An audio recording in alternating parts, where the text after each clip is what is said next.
Dear simple-minded white people, I know when y'all was at the rallies, the president slid through and let y'all know that he was one of y'all. So y'all came out in droves and voted to make sure that he was in fact your president. So now you feel comfortable to be out here in these streets doing all that you're doing. I said that to say this. Don't let your president get up, okay? Because we are not our ancestors. Okay, we tried to keep it peaceful and y'all didn't want that. But what we not gonna do is be marching and boycotting. And let me tell you about me. I'm flat-footed, I wear Louboutins, I got bunions, and I got corns. I only got 50 good steps in me. So if you run up on me, you getting that ass kicked. Okay, I want to keep it real clear for you. Okay, and I think there's a lot of people out there that feel the same way. We're not gonna play these games with you out here in these streets, and you need to know that. You need to be real clear with that. The Morehouse Spelman and Prairie View and Howard. Bring Shaw and Slauson and see what the happened to you. We're going to start with Queen Anna Kaona. And so Queen Anna Kaona she was a very important figure of the Zaragua Kingdom, the Taino people of the Zaragua Kingdom. And the Zaragua Kingdom was one of the first kingdoms, or even the Taino people overall was some of the first people to encounter the Spanish, European colonizers, or even Christopher Columbus within the Caribbean or in the West or within the Americas. So the Taino people, and I have this story, and even when I go into my story about Hathaway, about the early encounters between the Taino and the European colonizers, the Spanish, the Portuguese, and others who followed them. So as you can see, Anna Kaona was born in 1474. So we coming up close to, right? We're coming up close to that 1492 period. She was born in 1474 in Yaguana. And Yaguana is the capital city of the Zaragua Kingdom. So the Zaragua Kingdom, Yaguana, all of that is located on the Isle, or what was renamed by the colonizers, the Isle of Hispaniola. So we know the Dominican Republic on one side, I-80 or Haiti on the other side, and the Zaragua Kingdom was in the Haiti area of the Isle of Hispaniola. And remember that it was renamed after Columbus and his people came and took over. So Zaragua was a heavily populated and prosperous kingdom. So around 1494. So now we get around this period. Remember 1492, right? So we in 1494. Christopher Columbus visited the Zaragua Kingdom, and they visited under the guise of trading, but we know ultimately it was about taking over. They came to dominate, they came to take over, decimate people, everything. And so, as I stated earlier, the Tainos that were within this area, within the Zaragua Kingdom, were some of the early ones to meet and encounter. And even they did engage in trade, but one of the first ones to encounter Columbus and his people. So Anna Kaona was seen as an equal negotiator within the Zaragua Kingdom, even to the king of Zaragua, who she eventually married, because she was very astute. She was a great military leader, and she was a great intellect, right? So she was held in high regard even before she became a queen because of the skill sets that she brought to the table. So let's go to the next slide. So around the time she married King Kawanabo. So marrying King Kawanabo allowed her to become the queen of the Zaragua King, the queen of the Zaragua nation, which helped to enhance her stature within the society, where she was already seen as, she was already held in high regard. So Kawanabo is kidnapped by Columbus and his people. And he was kidnapped because he was accused of leading an attack on the Spanish settlement in the area of La Navidad.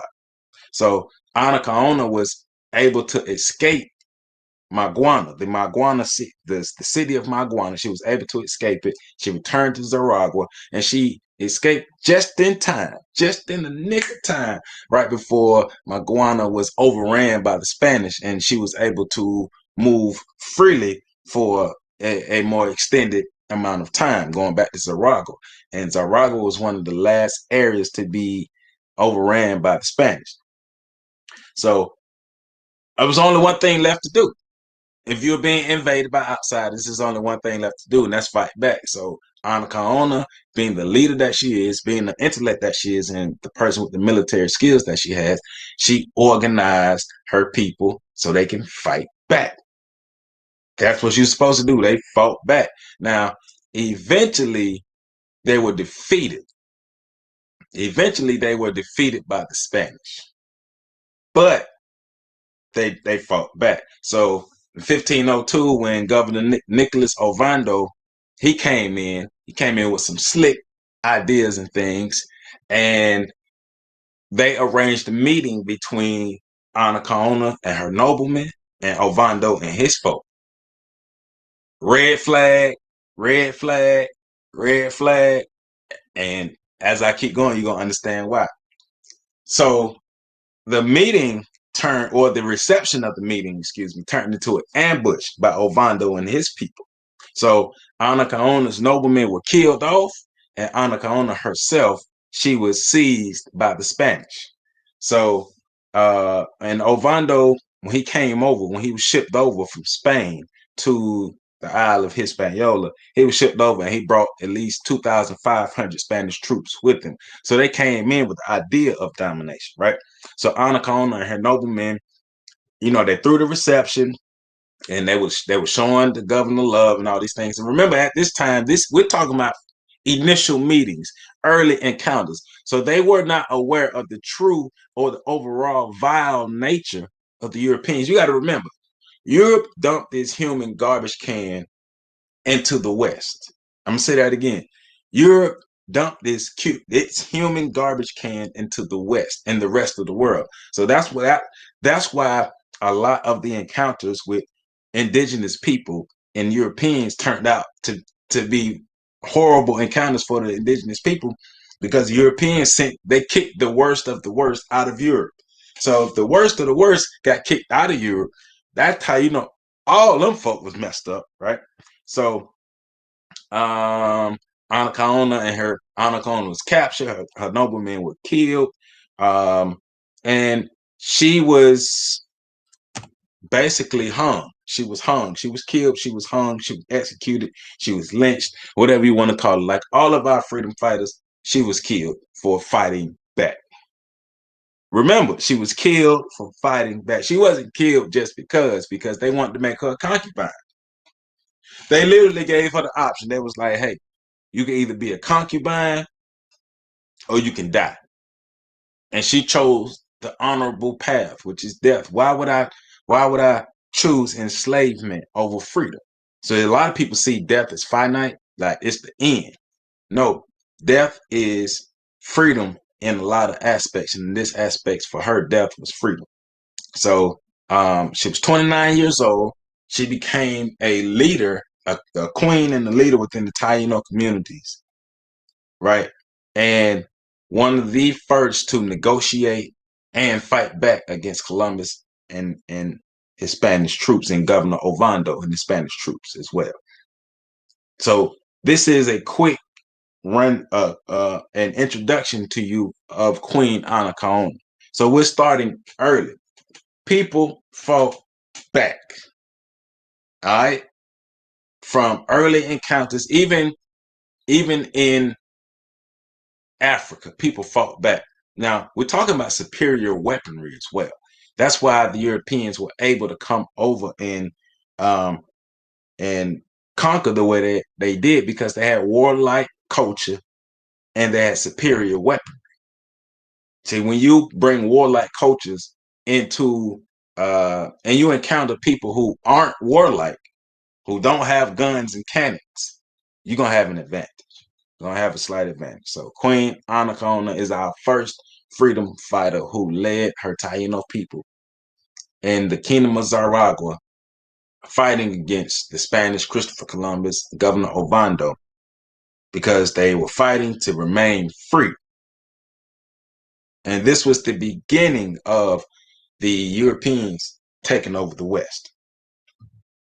So next, one of my favorites, Fannie Lou Hamer. I learned about Fannie Lou Hamer when I was in college. I took I can't even remember. I was about to lie. I don't remember the name of the class, but I took a class and he made us read a lot of books. And one of the women that we read about was Fannie Lou Hamer, and I fell in love with her story ever since, right? So October 6, 1917 was Fannie Lou Hamer's birthday. Born in Montgomery County, Mississippi. Mississippi! Right? That's how they said it. Down here in Mississippi. So 1962 was a year that literally changed her life. But before I get into that, I'm gonna give you a little more backstory. So she was the daughter of sharecroppers. And one of the things that happened in those times with families is when they had kids, when the kids were old enough, they put their kids to work. So she earned money helping her family working in the fields as sharecroppers, even at the age of 6. So at the age of 12, she was a full-time sharecropper because in 6 years she hadn't mastered it. She hadn't got it down. So she was doing that to help her family. In 1944, she married a man named Perry Pap Hamer. And they went off and they started their own sharecropping within their house, doing their best to build their families. But one of the things about Fannie Lou Hamer is she was unable to bear children due to the medical industry. And this is ironic. Well, it's not ironic, but it's kind of on time with a lot of people not trusting the medical industry right now in these days, because a lot of the things that they did to women then, they're not necessarily doing the same thing to women now, but Black women are dying at record numbers within healthcare or being misdiagnosed and mistreated within the medical industry or within medical facilities, right? And so Fannie Lou Hamer went in to get a tumor removed. They gave her a full hysterectomy. And they wonder why Black folk don't trust the doctors. I mean, it's historical. It's historical, right? So back in 1962, she attended a meeting, a meeting thrown by Black people. You can say it's a Black Power meeting, where they were opposing poll tax. They were meeting about getting together to protest and oppose the poll tax. If you don't know what a poll tax is, think about nowadays. Think about when you hear of voter suppression. Voter suppression and poll taxes are the same thing. That's just what they called them then. Now they call it voter suppression. When they will put any blockade in your way to prevent you from voting. That's what the poll taxes were. It could have been back then. Poll taxes were tests. Poll taxes were white men standing in front of it with guns. Poll taxes were all type of little obstacles that they would put in the way of Black people being able to vote. Still goes on to this day. They just call it voter suppression. So also in 1962, she traveled to Indianola, Mississippi with a group of people with the SNCC, Student Nonviolent Coordinating Council, to oppose their poll taxes. Now, after attending that meeting, though, she was like, yes, this feels right. This is something I should be a part of. As a Black person, hell, as all Black people, we all should be fighting for our right to vote. We all should be fighting for our rights. We shouldn't have to fight, but because oppression exists, we got to fight. So, like I said, she traveled with 17 other people to Indianola, Mississippi to oppose the poll taxes at the courthouse. But guess what?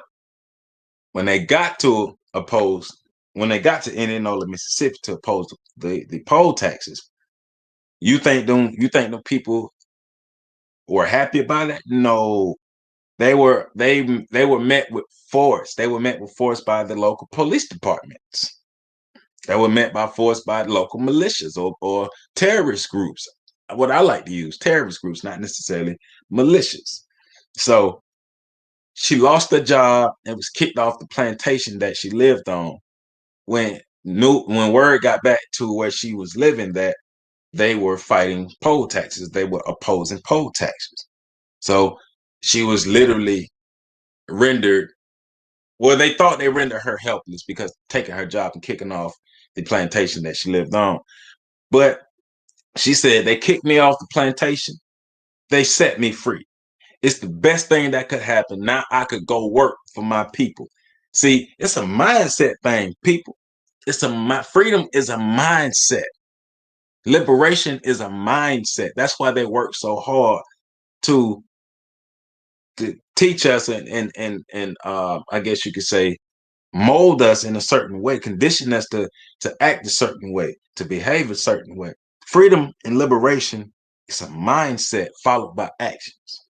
So with then on, bam, she knee deep into the civil rights movement and she became a part of SNCC, the Student Nonviolent Coordinating Council, an organization that was designed to give students a arm in the civil rights movement. All right. So let's move on. Um, they fought. So Fannie Lou Hamer and SNCC. And one of the things about SNCC, you heard about SNCC. I'm sure you heard about SNCC when it comes to stories about Rosa Parks, stories about Kwame Nkrumah, or Stokely Carmichael, stories about Martin Luther King Jr. When we learn about SNCC, they did a lot of that fighting in the Southern United States, right? So in 1963, she and other members of SNCC were beat in Wyoming County by police officers as they were jailed. So in that encounter, she suffered severe injuries, but she continued her fight against oppression. She had severe kidney damage, severe bruising. She was shot at, she was beat, she was ridiculed, she was jailed. All these things happened to Fannie Lou Hamer. But one thing they could not do was take her spirit, take her fire, take her fight. And she continued to fight to the day she died. You heard what I just said? She continued to fight to the day she died, right? So in 1954, she took it a step further, her activism a step further, and decided to become a part of Congress. She ran for Congress. She didn't win, but the attempt was there. The Mississippi Freedom Democratic Party, she was a part of the founding of that and the funding. Excuse me. She was a part of the funding of the Mississippi Freedom Democratic Party, 1964. Her national televised interview about racism really helped to bring light to who Fannie Lou Hamer was and the plight that Black people in Mississippi were facing. See, people like Ida B. Wells, Fannie Lou Hamer, even Rosa Parks, other people, other women helped to bring attention. Their actions, it really helped to bring attention to what was going on to Black people in the South. Because you even had Black people in the North. Stokely Carmichael tells a story about how growing up in the North, he didn't believe stories initially when he was younger, what was being told about Black people in the South about how they were being treated. Because in their mind, it's like, well, these people had to do something to receive this treatment. And then when the writings of Ida B. Wells came out, or even when seeing these things on TV, seeing how Black people were just being brutalized and treated, that woke up a lot of people. And that made them get active in their communities to fight oppression, to fight racism, right?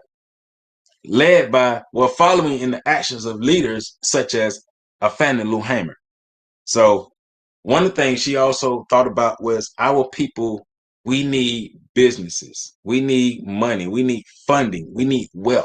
And this is also during the time of the segregation movement. So we're talking about a message that will be counter to what Dr. King is talking about, but helping to create and fund Black businesses and Black opportunities because Black people needed to work. 1976, she was diagnosed 1977, she was diagnosed with breast cancer and she died. She died of breast cancer after her diagnosis. So she helped to create the National Women's Political Caucus to help organize Black Americans politically around the country. So she was very instrumental in the Black political movements of the 50s and the 60s and 70s. She was very instrumental in making sure Black people didn't get met with opposition when it comes to voicing ourselves and standing up for ourselves and having a vote for our people. So Fannie Lou Hamer is a very, very, very important person when it comes to freedom fighting. Very important person. So let's keep this thing moving. So Madison, Washington, one of my favorite stories. One of my really, really, really favorite stories. Their books, the Creole Case, what is once a slave, Frederick Douglass. Can't think of the name of the other books at this moment, but if you study look up Madison Washington in the Creole case, or Madison Washington in the Creole, or the Creole Uprising. There are a lot of books and a lot of stories. Well, I'm not going to say there are a lot, but there are books and stories surrounding this man. But for those of you who haven't heard the story, you're going to like it. So, born a slave in Virginia. We don't know when he was born. We just know he was born a slave in Virginia. So around the age of 20, he met a woman named Susan, and he and Susan got married. So Madison was described, though, as a man with extraordinary African features, superb leadership skills, and a fierce spirit. So he was seen as a tall, dark, handsome, muscular, well put together man that a lot of people were attracted to. So being that he was a slave, he and his wife Susan were enslaved, his mindset was, we don't have to do this. We can be free. I want freedom. We want freedom. So I'm going to get freedom for me and my wife. So the overall plan was to get to Canada. He and his wife get to Canada, but that initial plan failed. He had to take alternative routes. So he did plan a rebellion, and he planned to escape, which failed. He planned a rebellion that failed, because you had a lot of snitches and a lot of people overhearing things. So he had to think of something else to do. So he abandoned all his previous plans and just escaped to Canada himself. So he was also considered a fugitive, though, for escaping to Canada. Now, this journey, he left by himself. He didn't take Susan, and I'll tell you why in a minute. But he was considered a fugitive because he escaped his plantation and headed to Canada for freedom. So as a child, he was described as a boy who was defiant because he would always rebel against the treatment of the plantation owners. So after meeting and marrying Susan, he planned to escape slavery with her, but he didn't succeed because his plans were discovered. He didn't want to be sold away from Susan, so he escaped alone and hid in the woods for months so he could keep an eye on Susan. While hiding in the woods, he planned to start a rebellion, but his plans were discovered again. Right. So all that led up to him saying, "Forget this, I'm going to Canada," and he actually escaped to Canada himself. And getting to Canada, he said, "All right, I'm going to work for a certain amount of time, save my money, and I'm going to go back down south, and I'm going to buy Susan's freedom." But he also had to save enough money to buy his freedom as well, because he was still considered a fugitive.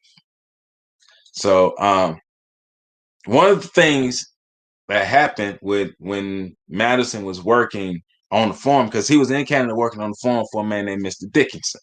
And he realized it was going to take 5 years for him to be able to save up enough money to go free his Susan. 5 years is a long time when it comes to being enslaved, especially in the chattel slavery system where people are treated less than human. So he was like, I don't know. So his mindset switched to, I need to go back down south. I need to bust Susan out. Right. So he became discouraged. He became fully discouraged, right? And realizing that 5 years, that was too long. So he worked on the farm, like I said, for Mr. Dickinson. Mr. Dickinson, along with other people, always tried to convince him to just save his money, just hold on to save his money, have faith, hold on, save his money, save his money, save his money. But he was like, no, I'm even willing to be re-enslaved to go and save my Susan. And I don't know, a lot of y'all probably like, what does God do with freedom fighter? Just hold on. So he made up his mind and was like, I'm going back down south. I'm going back down south to Virginia to free Susan. So he left Canada with a couple important things: freedom papers and files and saws, many files and saws that were in the lining of his jacket that would come in handy later. So also, being that he was a slave going back down south, Madison, Washington, well, he was still considered to be enslaved and he was a fugitive. He had to conceal his identity, because if he was found out, of course, the bounty hunters or whoever the recoverers would come to try to re-enslave him. And he had a quote. He said, "Liberty is worth nothing to me while my Susan is a slave. Liberty is nothing to me while my Susan is a slave." That's what he said. So, like I said earlier, he carried many fires and swords in the lining of his coat that would help him in his journey. Upon entering Virginia, Washington learned that his wife was still on the same plantation or the same farm that they were on initially. So Washington returned to the state of Virginia and traveled closer and closer to the farm where he and Susan were held. His concerns at this point was that she was sold away and he wouldn't be able to find her. But overall, we found out that she was still on the same plantation or the same farm that she had been held on the whole time. So he hid in the woods for a long time before he really came upon that information. So while he was in the woods, because this was a whole journey that he was on, so while he was in the woods, he stumbled upon what was called a corn shucking. Now, corn shucking is a big event, big gathering that slaves from a collective of plantations would get together. They would all the corn that they harvested, they would get the corn, they would pull all the leaves and stuff, pull all the vines off of it, have a big old corn boil, have corn liquor, dancing, music, all these things that could happen like once a month, and it was provided to them by the slave masters. So during the corn shucking and during his time hiding in the woods, that's how he found out that Susan was still at the same plantation that he left her. So he returned to the plantation, and he was very, very eager. Being so eager to reunite with his wife, he was actually recaptured. But he whooped some ass before he was recaptured. He bust some heads open. He was knocking some cats out, but he was eventually subdued and recaptured. So he was shipped to Richmond, Virginia, then placed on a boat called the Creole, bound for New Orleans. One of the things about Madison Washington being on the Creole is he was seen, because he was so big and ornery, what they would say, and he fought back, he was seen as a threat to them. So they chained him to the floor. So on this boat, the Creole, they had separate chambers for the men, separate chambers for the women. But Madison, they treated him as a threat. And so they chained him to the floor. But while being chained to the floor, he was still thinking of a plan to rebel, because one thing about Madison Washington, he wasn't built to be no slave, right? So Johnson and Epperson were the name of the men who owned the Creole. Aboard the whole Creole, aboard the whole ship, 144 slaves. So it was like one night, the seas were very, very, very rough, right? And so with these rough seas, on this particular night in 1841, the guards or the men on the ship, the crew of the ship, let their guard down. That day, Madison Washington was a happy-go-lucky person, but he was still plotting his uprising, plotting his upheaval. The many saws of fires in his pocket. And so on the ninth day in 1841, when the seas were rough, the conditions were prime for Madison Washington and the people that he was thinking about to get out, to fight back, to take over the ship. So what they did, Madison Washington, when the time was right, he freed himself. He freed 18 other men, and it was on. So when they were freed, Washington and the 18 other men, they attacked the ship crew. The crew was caught by a complete surprise. They was not worried. They were not ready for it. They didn't think it was coming, so they're caught by surprise.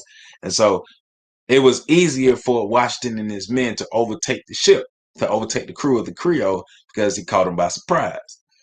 So they fought the crew hard with intention of living the rest of their lives free from slavery. There was a Negro slave driver named Howell. See, Howell was the sellout Negro who worked for the white folk, and Howell fought along with the ship crew. Howell had a gun aimed at one of the slaves, about to shoot the slave when Madison Washington saw him, came up from behind him, blah, hit him with that hand cannon, home run him, knocked him out, knocked him to the ground, critically injuring Howell. The crew was defeated, and the men slaves gained their freedom, and they went and freed everybody else. Washington's men wanted to kill the crew, but for some reason, Washington did not allow his men or the former slaves to kill the crew. Even though a lot of people, probably include me, would have took them out. So they overtook the ship. Captain Washington was the name, and bam, they're in control of the ship. And one of the things that was beautiful about this story is, out of the 144 slaves, Susan was one of those 144 slaves. So Madison was able to reunite with his wife. He freed himself, freed his wife, ultimately what he wanted to do, but also 142 other people gained their freedom. So after they defeated the crew, the newly selected Captain Washington asked for a celebration meal to be prepared for the formerly enslaved people on the ship. He ordered that the rest of the people be set free from their cells. And in that instance, that's when he found out Susan was one of the people on the ship. They had a long tearful reunion. They were no longer slaves, and they were able to live free as man and woman. Months after the ship reached the Bahamas, because they redirected the ship from New Orleans to the Bahamas. And after they reached the Bahamas, the ship owners and fellow white men tried to sue the Bahamas, tried to sue Washington and his men, but all of that was overturned. It was thrown out, and there was no reparations or anything. Washington and his men got to live free for the rest of their lives in the Bahamas or wherever else they tried to live. But Madison Washington was one man who said, I refuse to be enslaved. I refuse for my wife to be enslaved. And just the gumption of Madison Washington to free himself and to free his wife led to him freeing 142 other people and overtaking the Creole. And they were able to live free. So another example of a freedom fighter. And you're going to see there's many different ways that all of these people fought to free themselves or their people. So, like I said, there are books available on this. I keep saying many books, but there are books available on this a particular subject. It's not a widely told story. It's one of my favorite stories. And look it up some more. Go on my website, www.ontheshoulders1.com. So, the next freedom fighter is Queen Nanny of the Maroons. All right. So, born in 1866 in Ghana as a member of the Ashanti tribe. So her particular village was raided during the tribal war. See, that's one of the biggest misconceptions about what happened as far as slaves being fed in the transatlantic slave trade. They did have some sellouts. They did. There are sellouts in all walks of life for all people. So some black Africans were sellouts, but a lot of it came from prisoners of war. So think about it. I bring this massive army with these weapons you've never seen before, and we're gonna take over your village. Or we give you an ultimatum. We'll either take over your village, or you can give us other people to take. But somebody going to be enslaved. They gave up a lot of their prisoners of war from intertribal wars. So a lot of a lot of people believe they sold their own people off. They didn't necessarily technically sell their own people. They sold their own people in terms of African people, but they didn't sell their own people in terms of the same tribe or the same culture. They sold their enemies. So not saying that's good, but just putting perspective to it. They sold their enemies. Like I don't remember or recall a time in African history where all African people throughout the globe or even throughout Africa saw themselves as one. I can't recall that. I haven't come across that information. So back to Queen Nanny. She was sold to the owners of the St. Thomas Parish plantation. Sugarcane farmers, a lot of people produce sugarcane in those areas. So being that she come from the Ashanti tribe, and being that when she was enslaved, she was influenced heavily by the Maroons. Maroons were the word maroon is a shortened version of the word Cimarron, and Cimarron or Seminole, and Seminole is another version of the word Cimarron. These were the people who fought back and ran away from slavery and were raided slave plantations and always fought back. The Cimarrones or the Maroons or the Seminoles, all all same ideology, same things, different cultures, different areas, the same things happen. So Seminoles, Cimarrones, pretty much the same thing, right? So legend has it that Nanny learned her skills as a leader and a warrior from her practice of Obeah. And Obeah is an African spiritual system similar to Vodun. And I know a lot of conversations that I've had with people from the Caribbean look at Obeah as devil worshiping things, but it's a spiritual practice that goes back to Africa. Since Nanny is a member of the Ashanti people of Ghana, her practice of Obeah, she has a variety of skills that translated well to the battlefield, politics, medicine, and spirituality. Right. So Nanny had 4 brothers, and all 5 of them managed to escape slavery. And one of the things you hear a lot about Jamaica is when the people escaped slavery, they hid in the mountains. So these particular mountains were the Blue Mountains. And you got to remember, we're talking about in the 1800s where stuff just wasn't. Take these modern ideas of these places out of your head. They were living off the land. They were what people call roughing it. Well, they were living normal then. So the 5 of them split up and created maroon colonies all around the island of Jamaica. So within the Blue Mountains, Nanny and her brother Quile, they founded what was called Nanny Town 1720 when that came about.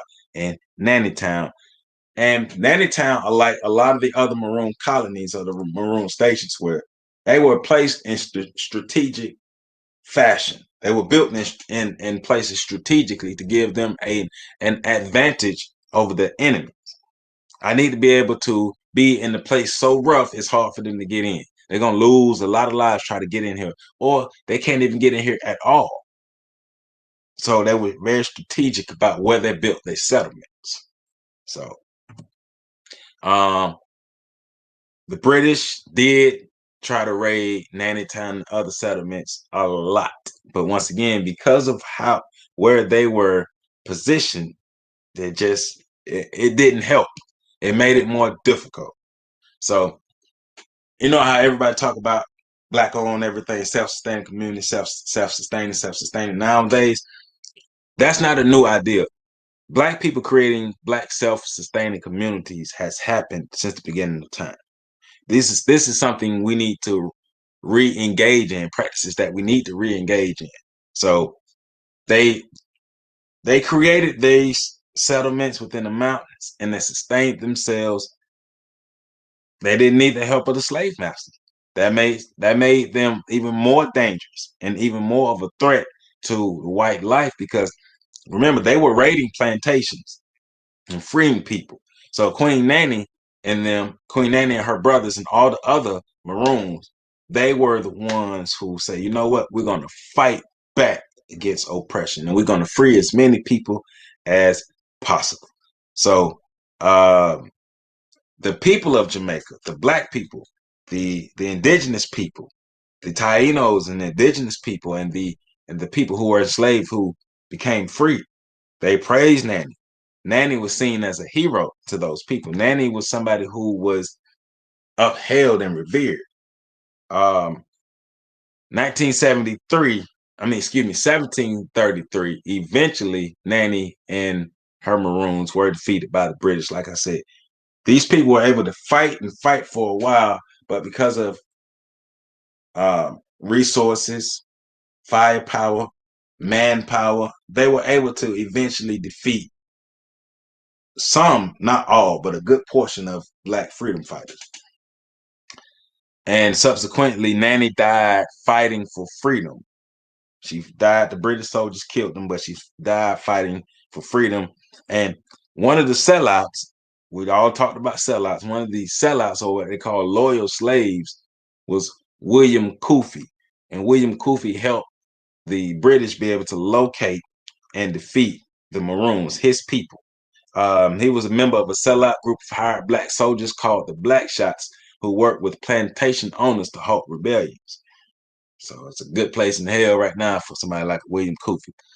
So in 1739, the British government promised the descendants of Nanny and the Maroons the land they were inhabited via a peace treaty. Maroons, Cimarrones, like I was saying earlier, or even Seminoles, are groups of people who escaped slavery and were able to build free settlements that consisted of a mixture of various African and indigenous American or Caribbean cultures. The indigenous people of Jamaica are the Arawak and or the Taino people. The Maroons are said to have fought for their freedom for over 150 years. Queen Nanny was such a positive influence on the indigenous and African populations of Jamaica that her face is now displayed on the Jamaican $500 bill. So she is seen as a big deal.